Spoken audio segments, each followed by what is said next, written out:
Hey folks, welcome back. JE Live. What's up, Rams House? Jazz Flute. Namor doesn't like the uniforms. Patrick, bring Bobby Wagner. Hope everyone's doing well. It is Monday. We are here another week in the books, another week of waiting.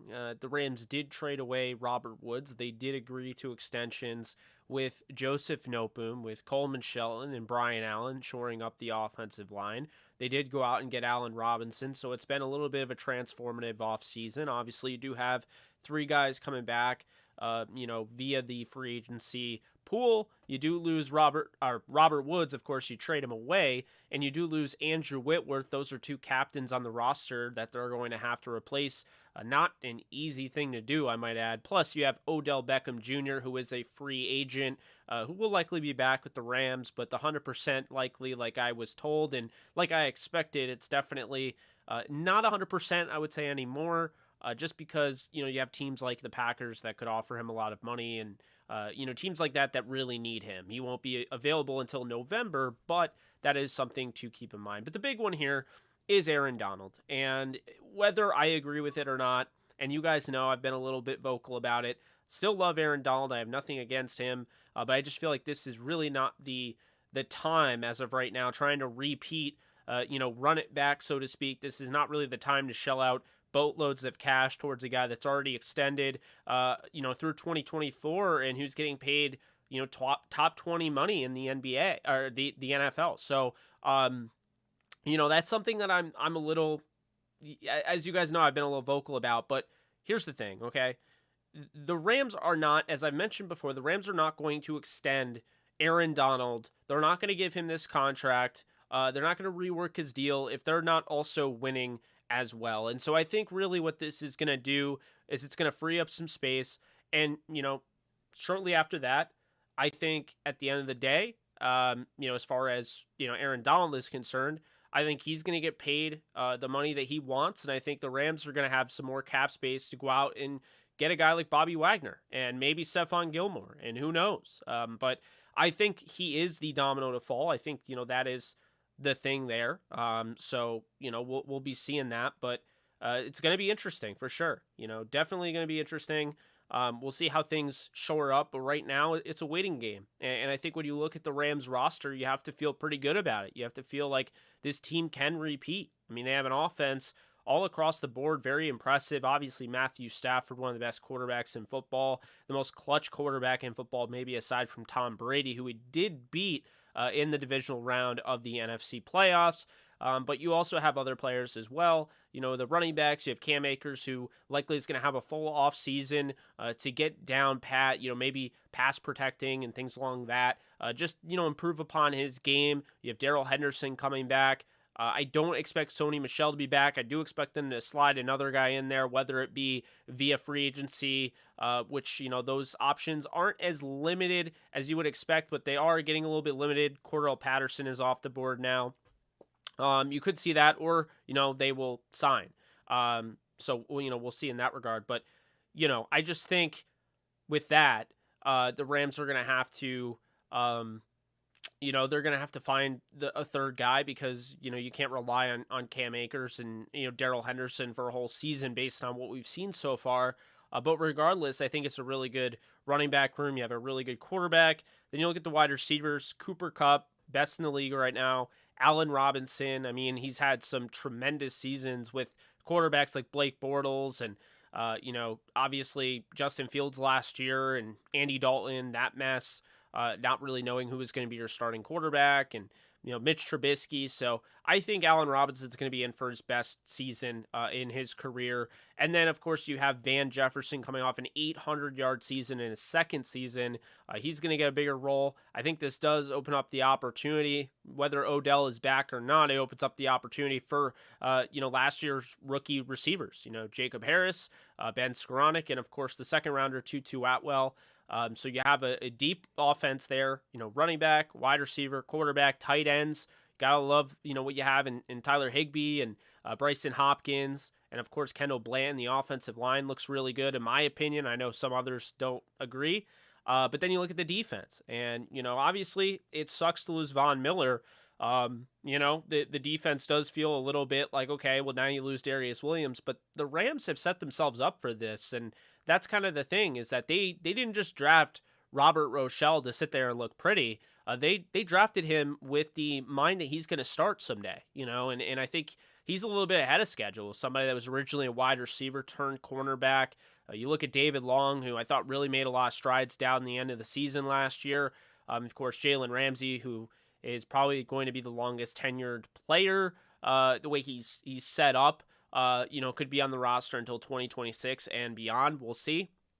And then you look at guys like Ernest Jones at linebacker, who are going to give you a lot. Traven Howard's back. Defensive line looks really good. Headlined by Aaron Donald, Greg Gaines, and Ashawn Robinson. You have the rotation that I don't think people are talking about. As much as I would have loved Sebastian Joseph Day to be back, they do have guys that they've developed, especially Marquise Copeland, who forced a turnover in the playoff game against Arizona. But you look at, of course, drafting Bobby Brown III, Jonah Williams. So I'm not really worried about the defense. I'm not really worried about the offense. It's just a matter of what more can you really do at this point. You want to obviously add on. I said it before, I didn't love the Woods move, but it's not like the Rams aren't a Super Bowl contender getting rid of Woods. They still are. And so I think, I think the Rams are going to end up getting Bobby Wagner. It just remains to be seen if they're going to go at, say Stephon Gilmore. Here's the thing, guys. I'm very interested in the fact that Gilmore has not signed with the team. He's had all sorts of rumors that he's going to the Raiders. He has not signed with the team yet. Why? Why is he not signed with the team? I feel like the Rams are that domino to fall. Once they end up getting Aaron Donald extended, signed, whatever you want to call it, then I think they'll start to look at those guys. Those guys will sign. I think OBJ will be back, and I don't think he's going to the Packers. He's not going to get him right away, Brian, because, he's not going to be ready right away.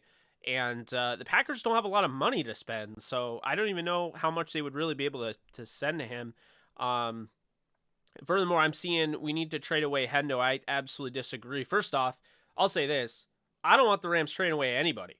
The Rams don't get any value for anybody, so I don't want anybody getting traded away. They cut Todd Gurley. They traded Goff. I mean, Goff was the best value that they got because they got Matthew Stafford. But they cut Todd Gurley. They trade Robert Woods away for a 6th-round pick, not even this year. I would absolutely be against that. Jake, what do you think about Urban Meyer not knowing stars on other teams? That is wild.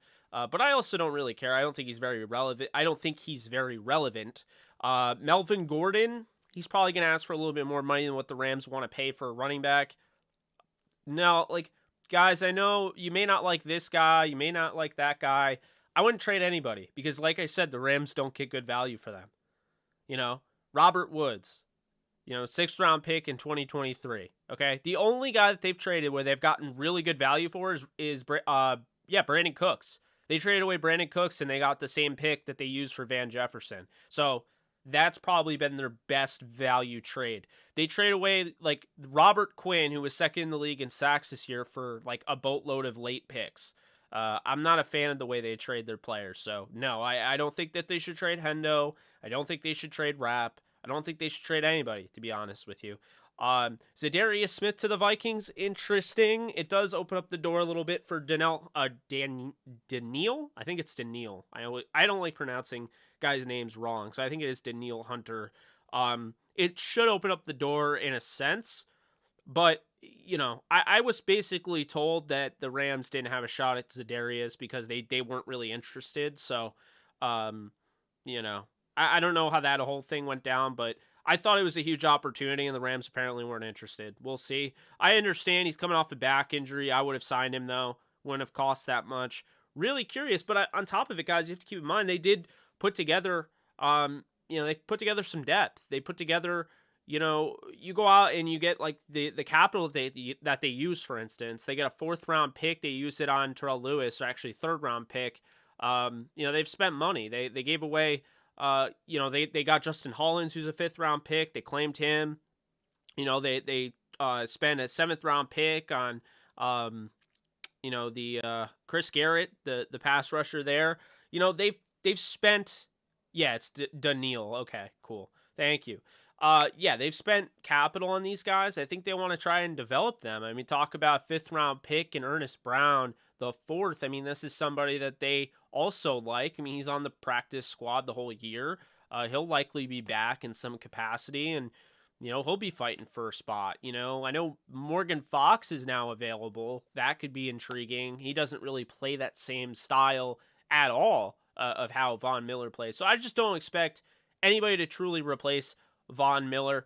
I would expect guys to have more of a rotation. I think this will be a rotation-based pass rush, aside from a guy like Floyd, who will be on the field pretty much at all times. But, that's how I expect that. But yeah, I do think OBJ will be back. I'm not really worried about that. They're not trading Rapp. They're not trading Hendo.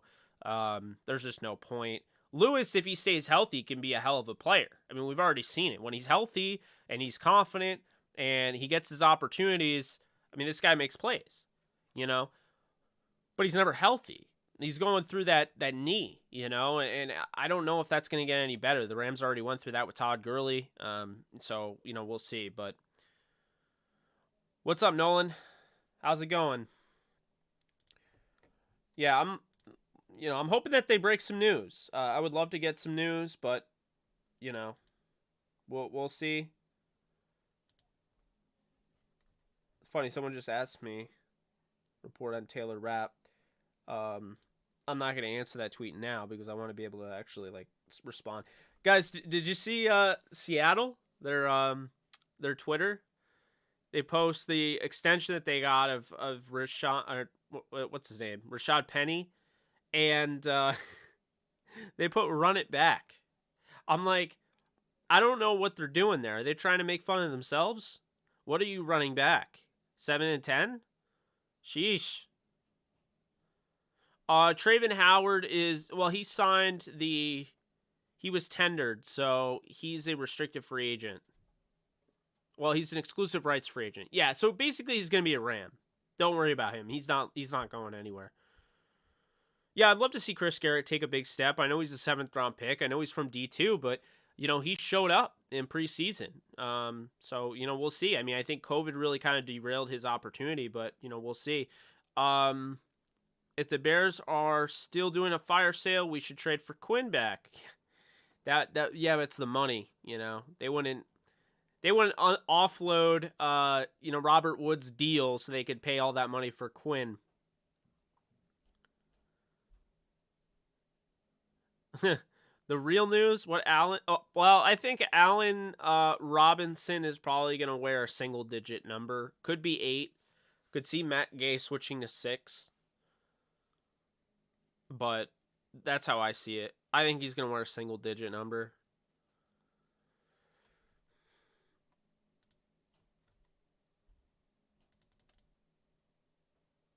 Nakobe Dean won't be there for the Rams.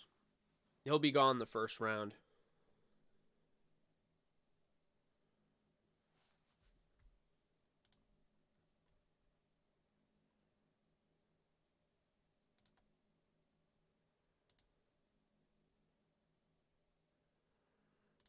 The Rams asked that question, apparently. Oh, Scott thinks it's going to be 1.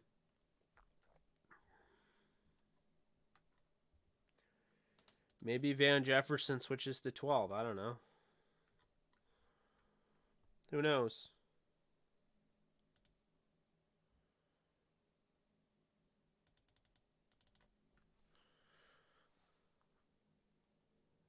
A-Rob in Cup meeting? Yeah, I saw that. It's hard to tell. I just don't really know what the cap space is right now for the Rams. I'm assuming it's around $16 million in free cap, based on we'll see with Donald, but yeah, I don't know what to say. I don't know if Ramsey's gonna switch or not.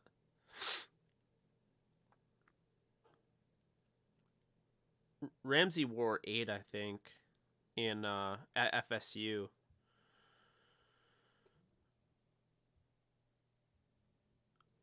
Hecker didn't retire. Hecker went to the Panthers. Yeah, Hecker's with the Panthers. They got Corey Littleton for $2 million. Mistake, by the way. The Rams not bringing Corey Littleton back for $2 million. I don't know what they were thinking. That's so cheap for a productive player that already showed out on your team, that already has familiarity. I don't know. Wasn't the biggest fan of that, but whatever.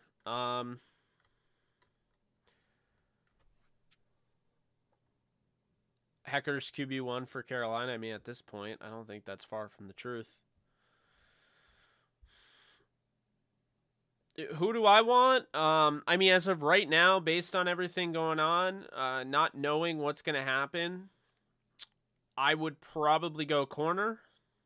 I'm a big best player available guy, but as of right now, I would be between Kobe Bryant of Cincinnati and Monteric Brown from Arkansas. I feel like those guys fit the bill of what they'd be looking for at corner. I feel like they could use another corner. At the very least for depth.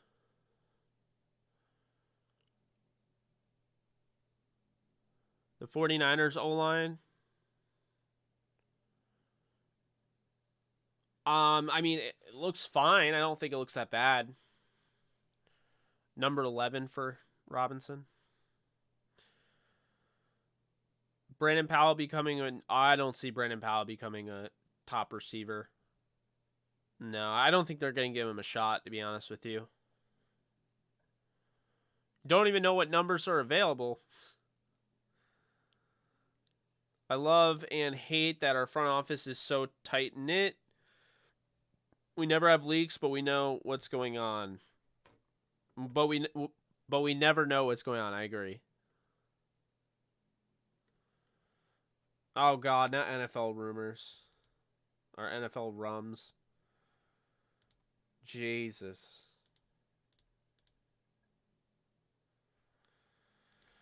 What was I going to look up just now? Oh, the Rams roster.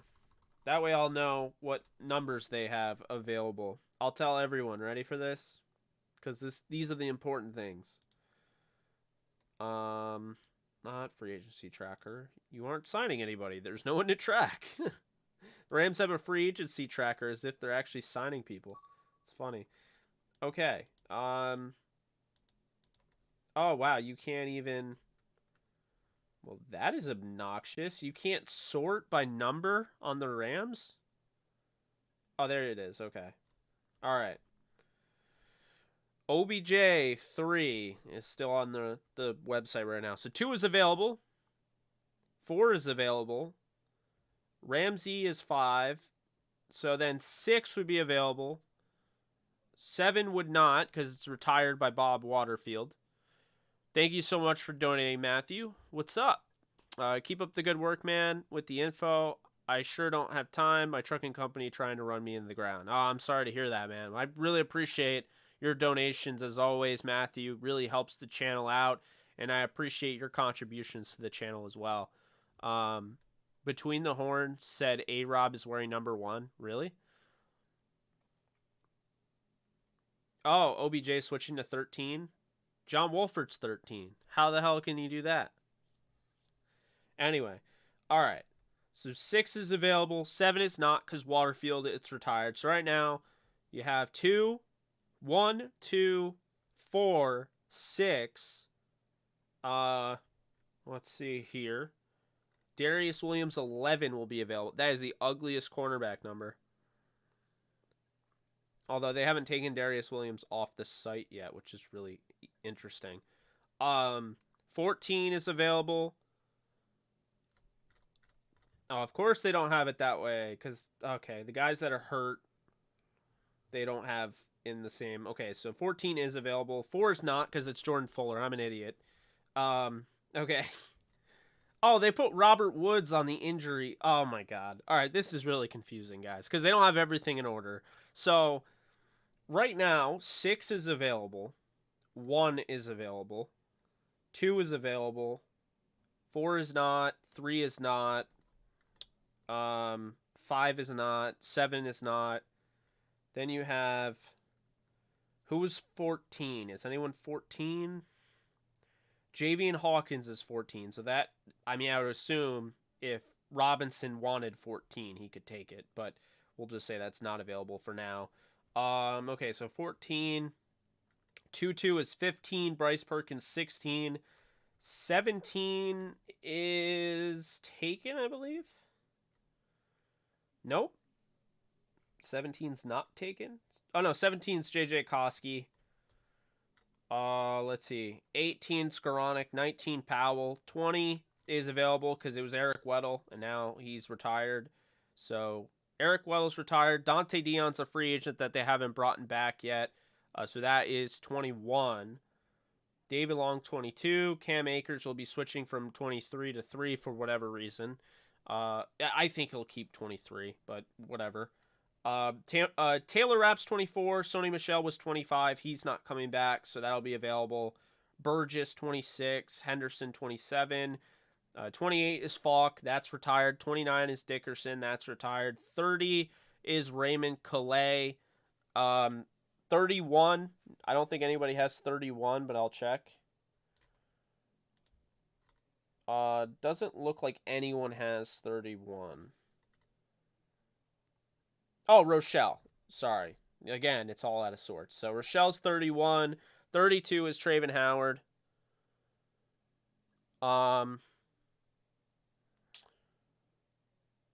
33 is Nick Scott. 34, Jake Funk. 35. Yeah, I'm not going to go through all the numbers, but there's a lot of numbers available for players. So, we'll see. Tutu shouldn't be released. You spent a second-round pick on him. He should not be released.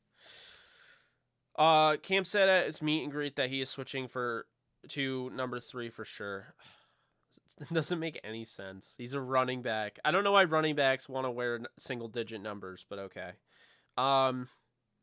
Smash the like button. Yes, please. Yes, if Tutu Atwell was 22, that'd be pretty cool. We need to get Powell a new number. Return of that electric needs the number for it. I don't think Cam Newton would be a good... I don't think Cam Newton's good, so I'm fine with their backup options as it is.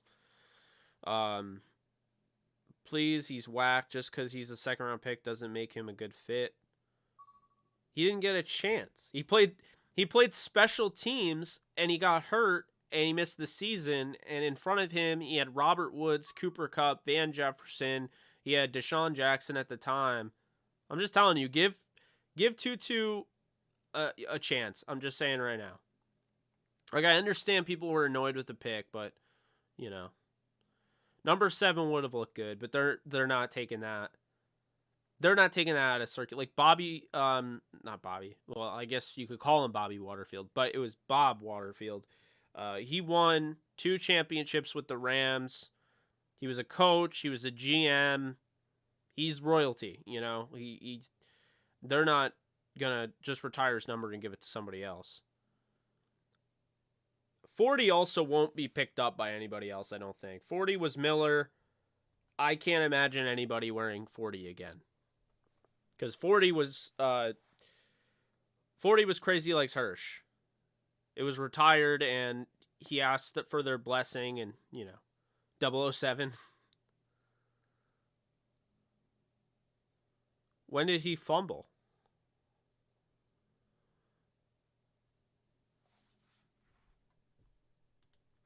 Hold on a second. I gotta check this out. Because you said he fumbled, right? I don't remember him fumbling.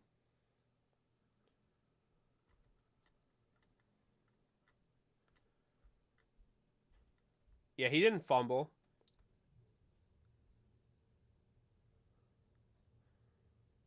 He didn't fumble constantly. He didn't fumble at all.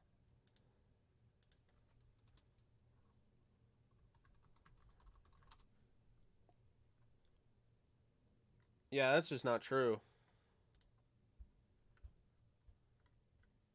Did he fumble in college? Is that what you're talking about? Like college?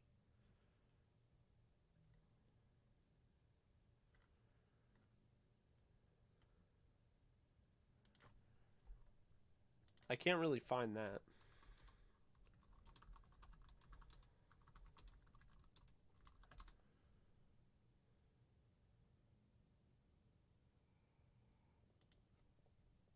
This is Hmm.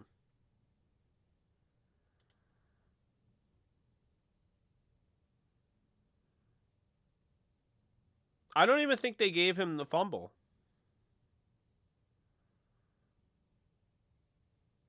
Opening kickoff? Really? I don't remember that. And I'm looking here and saying that he didn't fumble. Huh.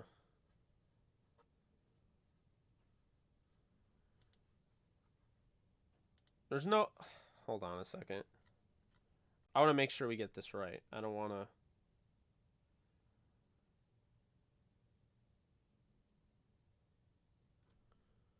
Oh, well, that's...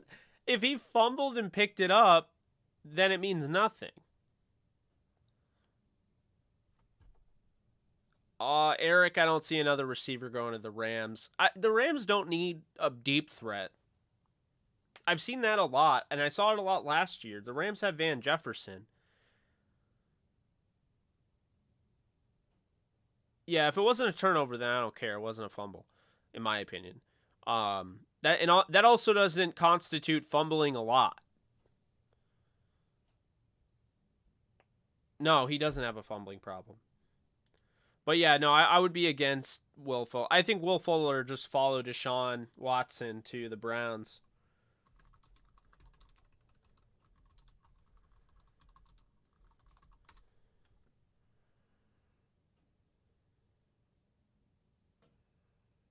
Maybe he fumbled in college, by the way. I don't know. I haven't been able to find that. There's not, for whatever reason, there aren't very good stats when it comes to fumbles, but I don't know.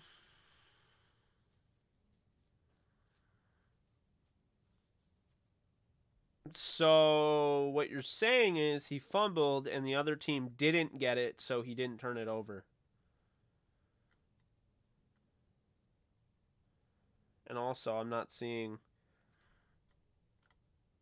There's no fumbles here. Yeah, I don't see any fumbles here in college either.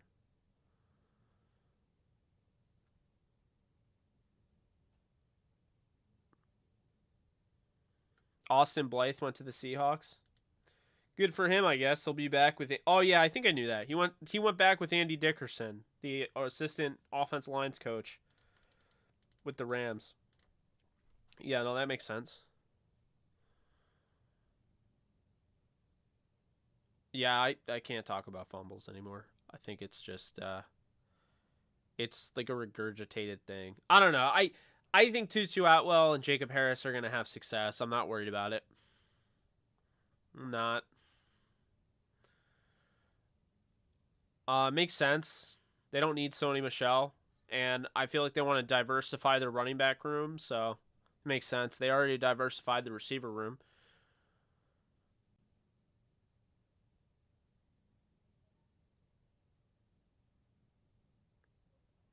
Yeah, I do not think Seattle is in a good place at all, to be honest with you.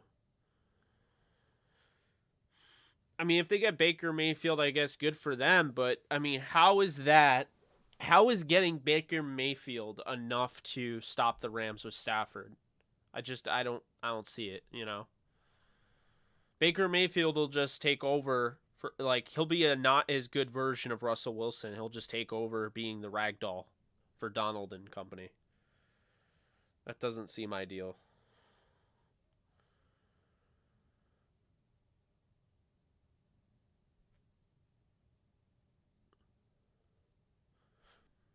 Well, also, yeah, I agree with you, Nolan. I would just roll with Drew Lock, but also like keep this in mind. Like everyone's like, "Oh, Tutu Atwell, you know, what's he gonna do now that they brought Powell in?" Guys, Tutu Atwell at Louisville, I think he returned the ball 84 times his entire career. No, my bad. He had 84 yards his entire career. He had 4 punt returns.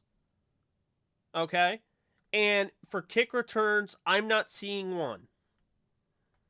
I don't know why this guy was talked about as this great returner, and that's why they got him. They did not get him to return kicks and punts. He only had 4 punt returns in his career. No, HD, I don't think the Rams are done in free agency.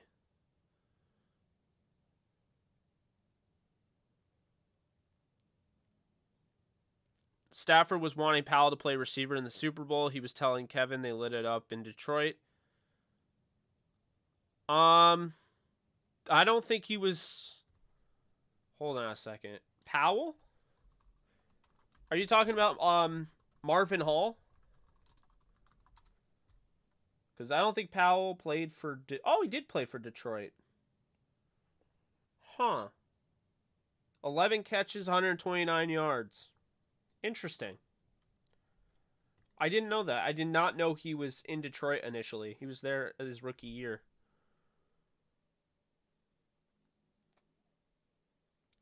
He'll be 27 when the season starts, so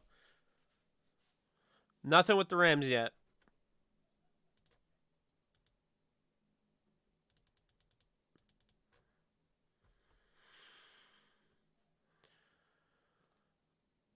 I don't see Kendall Blanton passing Higbee as the number 1 tight end unless they get rid of Higbee.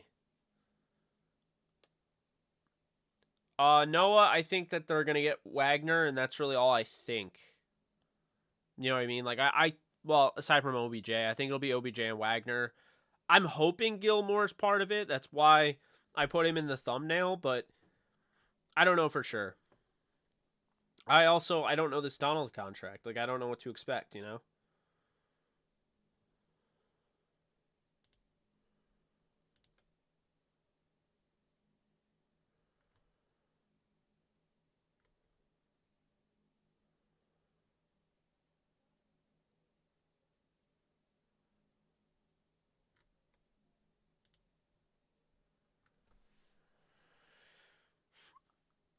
You're welcome.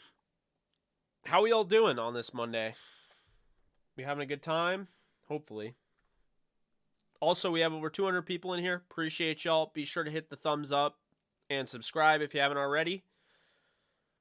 Getting closer and closer to that 4,000, or not 4,000, we're way past 4,000. 14,000 subscriber mark, so that's awesome. Hopefully we get to 20,000 before the season starts. What's up, Brandon? Hunter Henry I believe is still with the Patriots. He was signed last year as a free agent, unless they cut him and I didn't know. But so Allen Robinson is gonna wear number 1. That looks kind of weird on a giant receiver. I'm not gonna lie.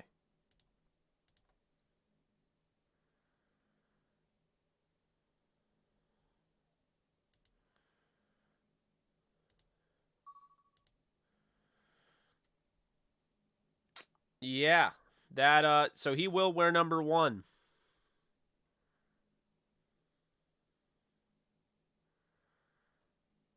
Very it looks weird, man. Like number 1 should be on like Tutu Atwell. He should be wearing 15. Like it should be the other way around. I'm not guaranteeing Kobe Bryant will be available when they pick. I just, I think it's possible, so that's why I mentioned him. Matthew, thank you again for donating. What would you think about drafting a big short yardage goal line back if there's one out there? I'd be for it. I really, I got to tell you right now, I really like Hassan Haskins, and if he is there when the Rams pick, I would not mind picking him. I think he's got a nose for the end zone. I think he's played in some big-time games at Michigan. I love his contact balance. This is somebody that, takes pride in his pass protection. He could stay on the field. I mean, I would not be surprised. You add Haskins to this running back room. I really like him. He's somebody, I haven't decided if he'll be in my Rams mock draft yet. Again, I have to wait for things to happen. But as of right now, it's very possible if he falls that I would take him in the 3rd or 4th round. Very, very possible. So I would agree with you. I mean, he's not like this giant goal line back, but he's not super, super fast. He's built, to withstand punishment. And so, yeah. Jake, thoughts on Marcus Mariota in Atlanta? So this one's intriguing there's multiple layers to this. So the first layer is the fact they trade away Matt Ryan to the Colts, which I called. I called it more being a part of the Deshaun Watson to Atlanta movement, which didn't end up happening. But anyway, love Matt Ryan with the Colts, and I think it makes a lot of sense. But you're asking me about Mariota. Mariota, to me, this is somebody that went through a lot of injuries, and I think because of it, Mike Mularkey, during the time when he was the, star quarterback with the Titans, Mularkey kept playing him. He kept getting hurt. He would play him injured. He would re-aggravate injuries. So he spent some time backing up Derek Carr. Saw some good things out of him when he had to come in relief for Carr. I think this guy can obviously start in this league. I think he would have been a fit for the Colts, the Saints, a bunch of teams. Tampa, I think, definitely would have been a fit for him if Brady didn't come back. So now he ends up with Atlanta. They don't have Calvin Ridley this year because he gambled, so he's out for the season. They don't really have many receivers to think of. So I don't know if Jarvis Landry or somebody like that is going to go there and be like, you know what, I just want to be the guy. I just want to get some nice tape out there, work with a quarterback like him. Very interesting as far as the multi-layered approach that I was saying is that A.J. Brown tweeted he's the best leader I've ever had, and he's got Ryan Tannehill. He does not have Marcus Mariota and hasn't had him in like 2 years. So that was something. But with Mariota, you're talking about a dual threat guy, somebody that can make all the throws. If he stays healthy, he's reunited with Arthur Smith. That says a lot about where Smith was thinking. Okay, Smith had to deal and work with Ryan Tannehill, and he turned his whole career around. But if Mariota stays healthy, as long as they protect him a little bit, because this guy can't escape, if they protect him a little bit and they get him some, receiving weapons, he might be able to do something. We'll see, but I don't think he's bad. So that is something there. Now, Mike Hughes, pretty good move there by the Lions. The Lions are extending Mike Hughes. The Lions are signing Mike Hughes.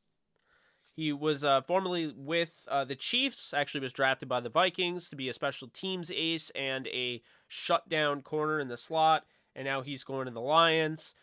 In other news, in case you missed it, Allen Robinson is going to wear number 1. Mariota signed a 2-year deal with the Falcons, which I very much like for him. Jamison Crowder joins the Buffalo Bills on a 1-year deal worth up to $4 million. Love this move. I think it tells you the Bills really like the long-term future of not just having Diggs with Josh Allen, but having Gabe Davis out of UCF with Josh Allen. I think Gabe Davis is going to be very important for Josh Allen. They had 4 touchdowns together in the last playoff game against the Chiefs. You go out and you get Crowder. He effectively replaces Beasley. I think he's a very similar player in that regard as Beasley, playing in the slot. Crowder's a little underrated. Spent some time with the Jets and Washington. I don't think gets enough credit. So this will be very interesting having him have Josh Allen. Crowder could be a 1,000-yard receiver this year, so we'll see. But that is, that's something there. The deal with Mariota is a 2-year, $18.75 million deal. The Raiders signed Kyler Fackrell, the linebacker, to a 1-year deal. Raiders are really bolstering their defensive depth, going out and getting him. And, that's pretty much it. Jaron Kearse is, coming back to the Cowboys after having over 100 tackles in his best season. 2 interceptions, 9 tackles for loss, 10 pass breakups for Dallas. But there hasn't been a ton of stuff in that regard as far as news. Brandon Parker re-signed at the Raiders, but nothing with the Rams yet. And so I'm hoping while we are live, we will finally get some Rams news, something other than just Allen Robinson wearing number 1. So we'll see about that. But yeah, Corey Littleton signed yesterday with the Panthers. I mentioned that, 1 year, $2 million deal. Pretty awesome for him. Happy for him. I think, now he gets a chance to play with his, former college teammate in Shaq Thompson. They're both from Washington. So I think that's going to be huge. There's some former Rams now in Carolina. You talk about Hecker, Littleton, Corbett. So some former Rams are definitely representing Carolina. Littleton would have been awesome for the Rams, though. I would have loved to see that. Never got to see him with the new uniforms, but that's a bummer. Let's see. Yeah, what's Rampage gonna wear now? Is he gonna wear number 1 still or no? Yeah, Juju Smith-Schuster signed with the Chiefs. For people asking why the Rams weren't more interested in Juju Smith-Schuster for cheaper, I think the Robinson deal is entirely to diversify the receiving room. And what I mean by that is very simple. You want guys doing different things. Just having 5 of the same receiver does not help you out. You want to keep the defense on their toes. Defenses are getting more athletic. You have guys like Micah Parsons running 4.4s, okay? So you have to account for the fact that defenses are more athletic than they used to be, and all of the crazy little offensive game plan that, type of maneuvers and scheming and systems that we have incorporated over the last 10 years, defenses are taking account for that. So now they're using a third safety. They may, they're nickel corner now all of a sudden. They're playing more nickel instead of just a base 4-3 or 3-4. They're having more linebackers that, like this one linebacker, I think from Virginia Tech, Barno, just ran a 4.3 at the combine. So you always have to take into account that, these defenses are always working each year to try to prepare for these crazy offenses with explosive players. You can barely touch the receiver nowadays. So you always have to account for that. So when you look at what the Rams had, Robert Woods, Cooper Kupp, Van Jefferson, those guys are really similar. I think Van Jefferson is kind of a combination of Kupp, Woods, Cooks, and Sammy Watkins, believe it or not. I think they got a little bit of everybody in Van Jefferson. That's why I think he fits the Rams so well. But when you look at it, Kupp and Woods are similar. And then on top of it, Odell is 5'11", but he's the best above the rim guy. He's the guy that goes up and high points the football like you saw in the Super Bowl. So now, with him gone until November, with Robert Woods now back, and Cooper Kupp and Van Jefferson, all of a sudden you're like, wait a minute. This offense isn't really diversified. This receiver room isn't diversified. You have kind of the same guy, essentially. I mean, Jacob Harris, but Jacob Harris is coming off a torn ACL. Tutu Atwell, sure, but Tutu Atwell's coming off a season-ending injury. So now you add Allen Robinson, who no one is like actively on the receiver in the receiver room, who's 6'2", 6'3", 220 pounds, true big body. I mean, remember when folks used to kind of act and wouldn't admit to it, but they would act like, Josh Reynolds was this big-bodied receiver. Big body does not mean you're tall. Josh Reynolds was tall, but wasn't very good at going up and high-pointing the football. The college game did not translate to the NFL game. He has since had to turn into a different receiver. He's had to get better with his route running, be more precise, get better at, with his hands. He doesn't have the best timing as far as going up and high-pointing the football. So now, when you keep that in mind, he's now out. You had the skinny 190 something pound, 6'3" receiver Josh Reynolds, who was brought in to do what Allen Robinson is going to do. He wasn't doing it anywhere near as effective. He was gone last year. They still needed a deep ball guy, and so now they have one. It doesn't mean they need a field stretcher or a deep threat. A deep threat is very simple. A guy that can go down the field, he can get in between two safeties, he can take the top off the defense, and he can make plays with his speed and his ball tracking and his overall framing. That is what Van Jefferson did week in, week out when called upon. He had 800 yards. He was top 7 in receiving yards per reception. This guy is the real deal. So when I say people, constantly, we need a deep threat. No, they don't need a deep threat.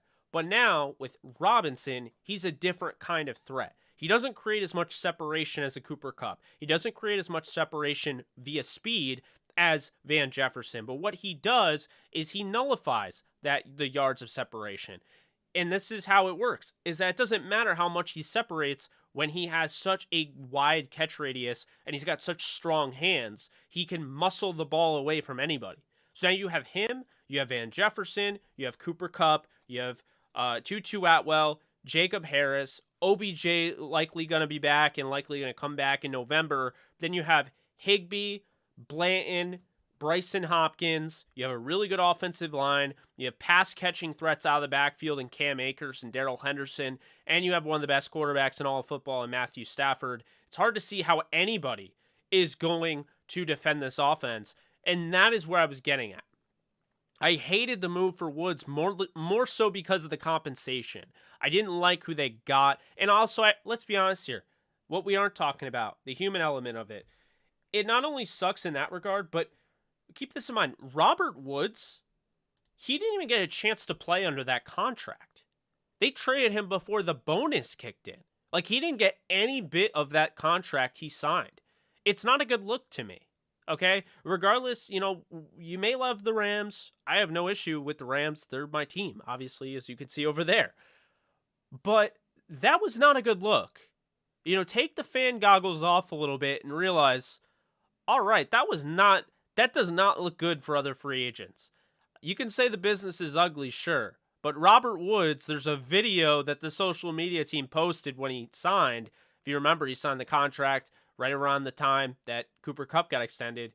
He signs a contract. He has a video that Robert Woods is like, I'm just happy to be a Ram for life. Excited to be a Ram for life. That contract he's signing, he never played with the Rams. He never played with that contract. That entire contract went over to the Titans. That's not a good look. So that's something to keep in mind. But regardless, I think they've just done a really nice job of diversifying the receiver room. I think it's going to work out for them. I think this will be the one where it looks bad. It doesn't work out for the Rams is in the fact that they trade away Woods for what they got, because they didn't get enough for Woods. Let's be honest here. But I think it's going to work out for both sides. But I think the problem is the people that are so pro-trade of Woods, one, didn't appreciate him enough, in my opinion, and two, are trying to make this more about Robinson versus Woods when it was never that. If you guys remember when they got Robinson, I was a little surprised. I went live, surprised. But what did I say? I said I love the idea of the Rams, who only had one receiver they could truly count on in the Super Bowl, now being like, you know what, we learned from our mistakes. Now we have Woods. Now we have Robinson. Now we have Kupp. Now we have Van. Now we have Tutu. Now that we have Jacob Harris, how are you doubling Cooper Kupp now? We have everybody, and OBJ. So that was kind of my deal. And so this idea that, like, I swear team cut Woods, team trade Woods, that side of the fan base was like, you either want Woods or Robinson. You don't get a choice in between. That's just not true, because I think people that were upset about trading Woods were kind of buying into the cool idea of seeing Robert Woods, Allen Robinson, Cooper Kupp, OBJ, Van Jefferson, all on the same team at the same time. We didn't even get a chance to see Robert Woods and, Robert Woods, Cooper Kupp, and OBJ last year. So I think that, and Van Jefferson. So, I think that was kind of more so the thing, but, that's kind of how I look at it, is that I think this was never Allen Robinson or Robert Woods. I think people really, especially myself, were excited to see the potential of having all of them on the field at once. And you could say that's ridiculous, that's just Madden. No, I don't think it is ridiculous, because no one's done it doesn't mean that it's bad. At one point, no one had done the greatest show on turf offense. They thought it was ridiculous, and all of a sudden it took the league by surprise. At one point, Bill Walsh had this crazy West Coast style offense that made no sense. Defenses didn't know what they were doing, and all of a sudden, no one could stop it. At one point, the Lakers, in basketball, they created the Showtime offense. McKinney did. So, I mean, you have all these crazy, this innovative thing is just, it's all for show. It's all talk. Just like the 46 defense with, the 85 Bears. It was ridiculous at the time, but it ended up being something that transcended the game. That's what I was talking about. So I'm thinking, maybe this is the next big thing. Maybe this is the Rams realizing we need, 5 elite receivers, and that's going to be it. So who knows? What I will say is that Allen Robinson signing with the Rams for 3 years, I don't know if he'll be there for all 3. If he is, then I would say it worked out pretty well. But I'd imagine he'll be there for at least 2 of the 3. And I think, with A-Rob, this is somebody that's had 3,000-yard seasons, and he's done it with guys, like Mitch Trubisky, who, by the way, I do like, and I think he'll have a really good season with the Steelers, but he's not Matthew Stafford, and neither is Blake Bortles. And he had 1,400 yards with Blake Bortles in 2015 and 14 touchdowns. That's what he's going to be able to do with the Rams. I would not be surprised if Allen Robinson ends up leading the Rams in receiving because teams try to double Cooper Kupp so much. They go out of their way. They're okay with Robinson on the other side giving them trouble as long as they don't let Cooper Kupp do it. Remember I said that because I will not be surprised if teams are like, take Cooper Kupp out of the equation, let's double him, and we'll let the other guys eat. Let's make the Rams beat us without using Cooper Kupp. So,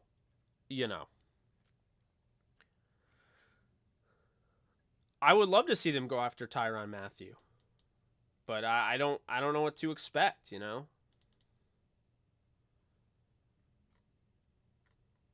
I don't know what to expect. So, I think Bobby Wagner is going to be a Ram. I mean, kind of all the breadcrumbs are there. Guy wants to play in LA. Guy has had conversation with Snead going back to the time where basically the Rams wanted to draft him, and then he got picked ahead of, so the Rams didn't even pass on him. It's all there. Wants to go to LA, Super Bowl champion Rams.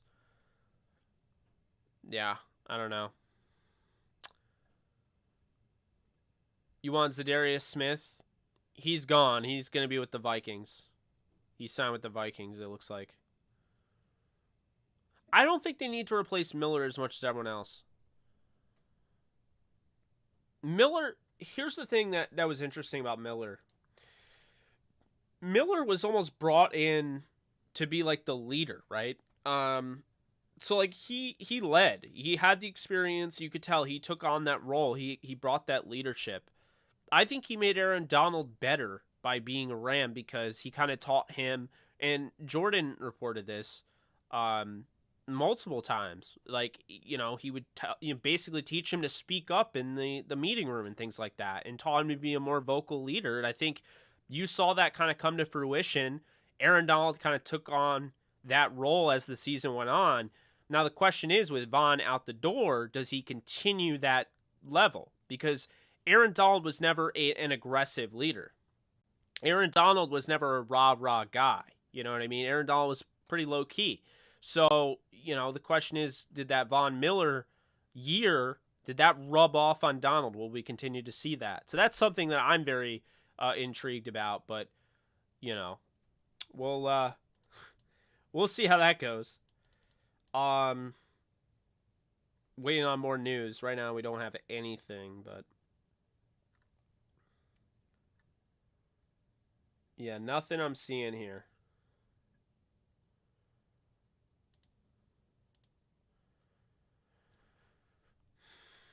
I don't think they need to worry about trading Rapp, though. I see the comment sections like, get rid of Taylor Rapp. No need to have Rapp. Rapp's not even starting next year. Okay, the starters are going to be Jordan Fuller and Nick Scott. Taylor Rapp and Terrell Burgess will probably be part of a rotation where they'll use when they have three safeties in the lineup. They'll rotate those guys, and then the big nickel and things along that nature. So, Hey, thanks, Adam. Appreciate that. And welcome. Love the new subscribers. Yeah, so if they do want to replace Taylor Rapp, I mean, keep in mind his contract is up after the season. Then they have options they could look. One, we've talked about Tyrann Mathieu. We've talked about some guys in the draft. I mean, I'm thinking more low key guys like maybe a Smoke Monday type of defensive back that is probably more of a special teamer. They have guys on the roster. I think people are really not ready for how good Scott can be. I mean, I understand, the playoffs, playoff Scotty, but, he has a chance to be really good. And another thing is, keep this in mind, Nick Scott is an athletic freak. When he was at Penn State, he was a monster. Like, he didn't get a chance to really play the defense. He was more of a special teams ace. But, I mean, the guy is an athletic freak. He's got all the numbers that you would want from testing, but then it, actually translates to the field. I became a Rams fan, Austin, when my father, he raised me to be a Rams fan. He was next door neighbors with Jim Youngblood growing up. And so when he moved back to New York, he still was a Rams fan. And, he had me, and, he's raised me to be a Rams fan ever since. So, I mean, I've watched so many games. I can't even, so many, man. I remember certain plays where people would be like, how the hell do you remember that? Like, I still remember when Donnie Avery caught that touchdown, when the Rams played against Matt Castle and the Patriots, the big bomb. I still remember, Scott Covington having to play at quarterback for the Rams, Marshall Faulk being the emergency backup quarterback in that game. I remember, Garrison Hurst running the ball in that same game towards the end, and, Dre Bly rips the ball right out of his hand and takes it back for a touchdown. Craziest strip, forced fumble I've ever seen, or scoop and score, whatever you want to call it. I remember so much, just like watching. Remember being at the Bills-Rams game and watching, Sam Bradford. That the team still had a shot at making the playoffs, and Sam Bradford let him down the field and threw a game-sealing touchdown to Brandon Gibson.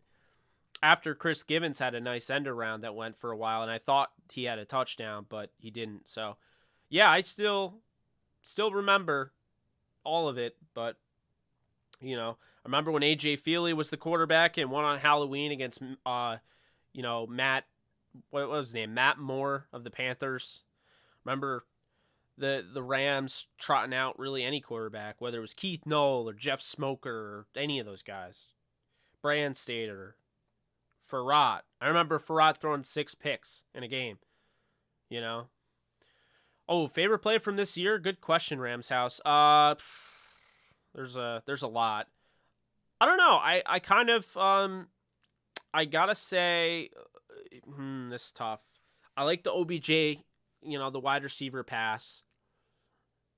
I feel like probably my favorite play. It's tough. I'm not going to say like the Cup touchdown in the Super Bowl because that's like obvious. But, I will say in the Super Bowl, the one that just felt and hit differently, and the one that I always remember more than anything in the Super Bowl, is Odell going up and high pointing the football at 5'11" over one of the best nickel corners, actually the best nickel corner in football and one of the best corners in all of football that does not get enough credit.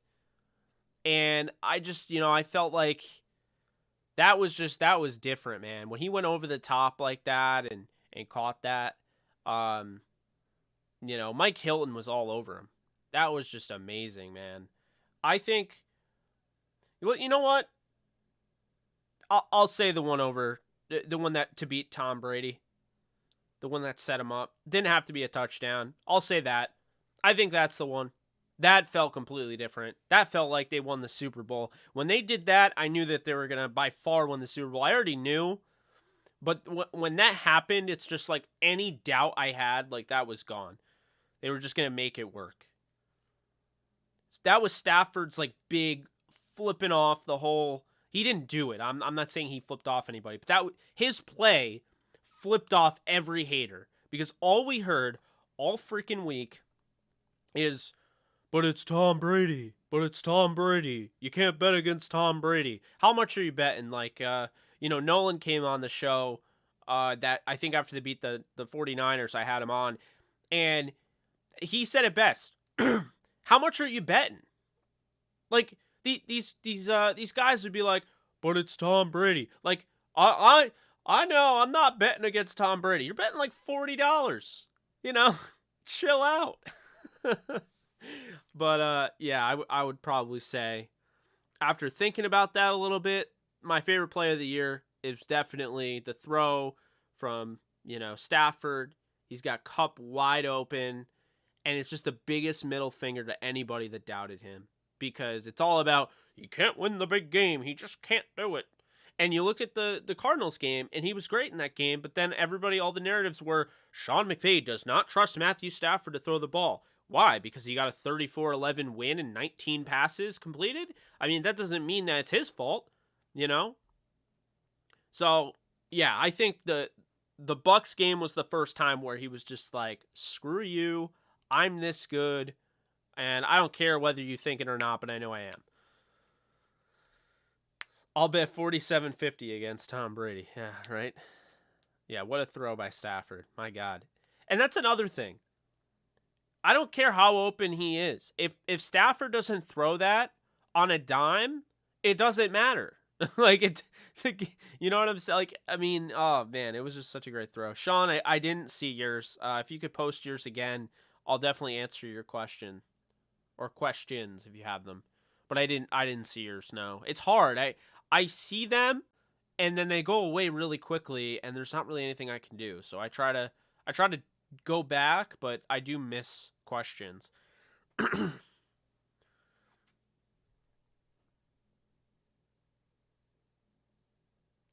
Thank you, Henry. I appreciate that.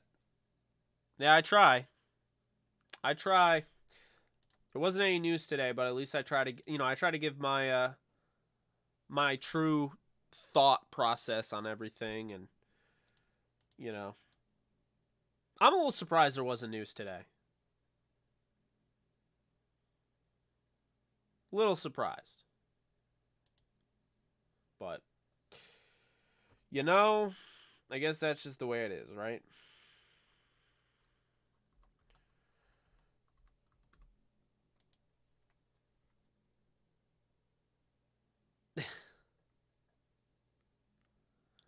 I would love another corner, and I'd be all for Boye.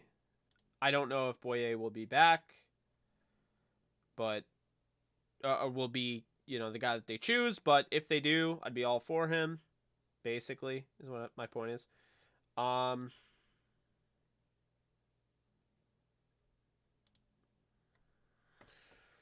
oh man,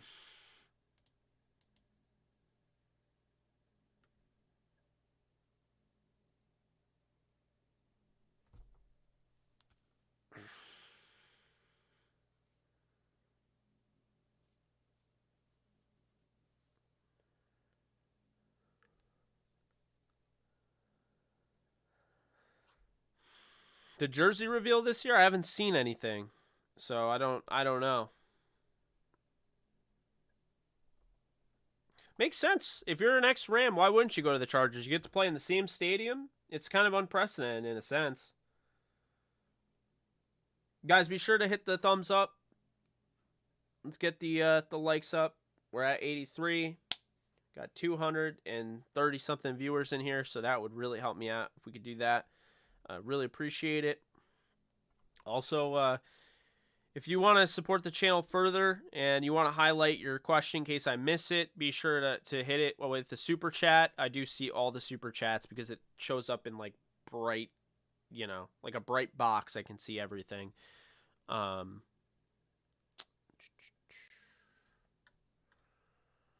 you think we are going to make another splash signing? I mean, if you consider Bobby Wagner a splash signing, then yes, I do.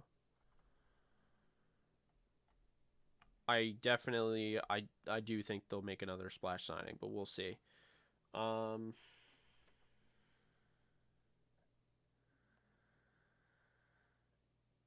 Looking at my prize picks right now. Brandon, thank you so much for donating. Hey, Jake, remember when people wanted Deshaun Watson or Aaron Rodgers? LOL, a lot of us are now grateful we landed Stafford. No drama. Absolutely. I remember that like it was yesterday.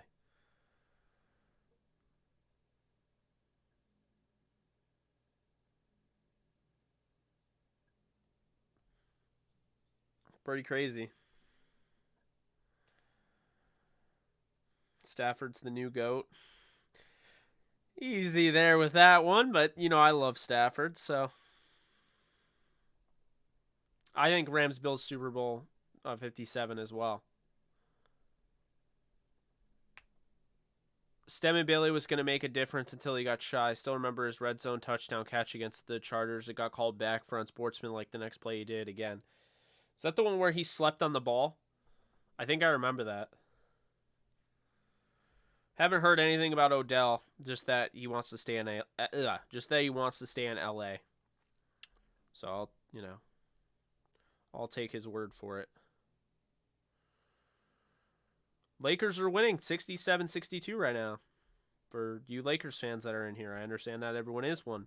Also, hope everyone is enjoying March Madness. I think it's been pretty good for me with the betting. And my team is in the Sweet 16. So hopefully your team is in the Sweet 16 as well. If you care. If you don't, I'm sorry. Matthew Stafford is the man. How will the Chargers do this year? Remember, you thought they'd go to the Super Bowl last year. Thoughts? Yeah, Rams house. I kind of feel like I might have been a year too early on the Chargers. I still feel like the Bills are the best team in the AFC. I think that's kind of the irony here because we talk about how stacked the AFC West is, and it is. But I still feel like, I feel like the Bills are better. I feel like the Bills, Josh Allen, I think, is the best quarterback in the AFC, and I think Josh Allen might be the best quarterback in the NFL, to be honest with you. But we'll see. I mean, maybe he's not. I don't know.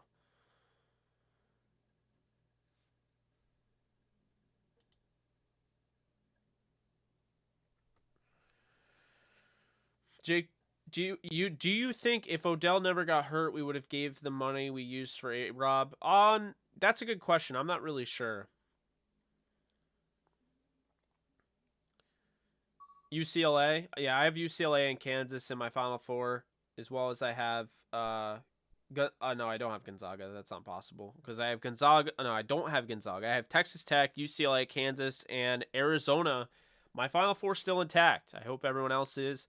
Does have an intact Final Four, but that TCU game last night, man, that was a real good game against Arizona. I'm gonna miss watching them. They're a fun team.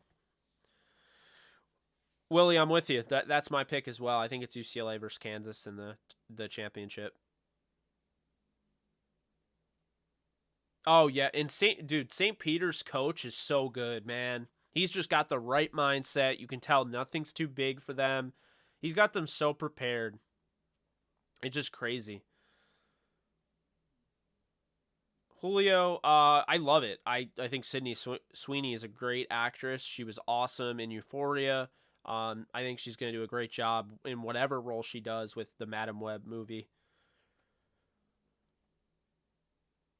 Yeah, the TCU Arizona game won me some money. We'll just say that, but it was nuts. I had TCU covering at +9.5 because I kept telling people I'm like it's gonna be a way tougher game for Arizona than what people are saying.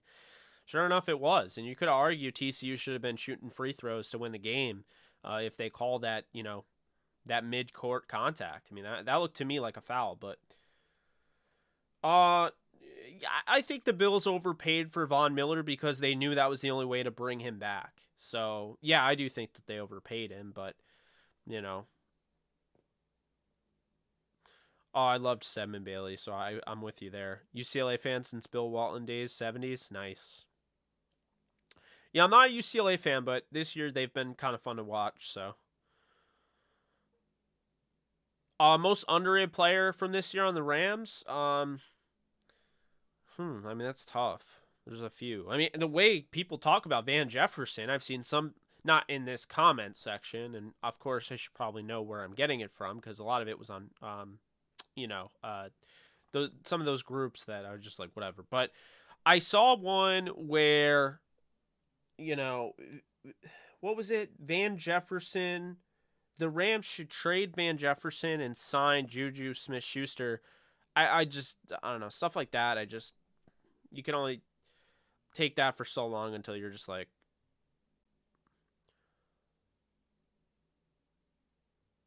yeah, I agree. Gaines, Scott in the playoffs, Ernest Jones, Ashawn, Corbett. I mean, the way people talked about Van though at the end of the season really kind of made me feel like Van might have been the most underrated.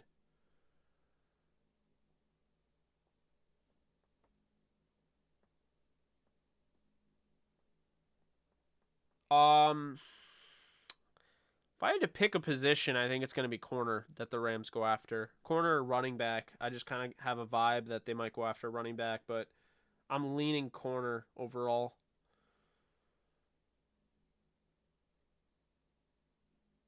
By the way, anyone thinks St. Peter's takes down Purdue? Are there any believers out there?